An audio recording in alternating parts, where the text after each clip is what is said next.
Theme park আর পর্যটন ব্যবসা নিয়ে এবার মুখোমুখি ডিজনি ইউনিভার্সাল স্টুডিও। ডিজনির একচেটিয়া ব্যবসায় আরেক দফা হিস্সা নিতে চলেছে ইউনিভার্সাল।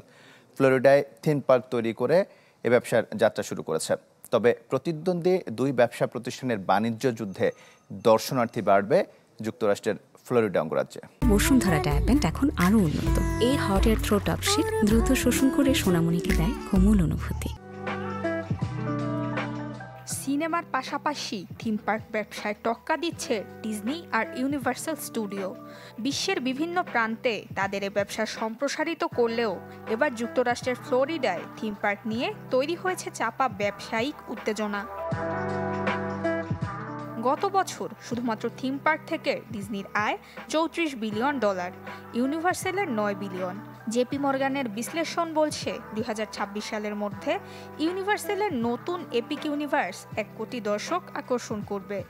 1% দর্শনার্থী কমবে ডিজনির। ইউনিভার্সালের সকল থিম পার্কের মধ্যে ফ্লোরিডার অরল্যান্ডোতে শুরু হয়েছে নতুন প্রকল্পের যাত্রা।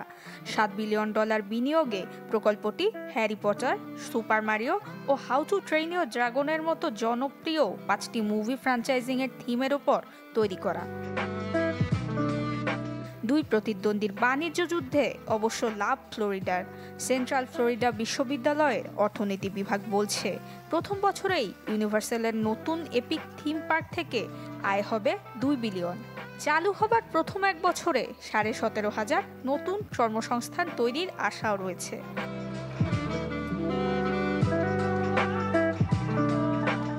নুসরাত মৌমি, চ্যানেল 24।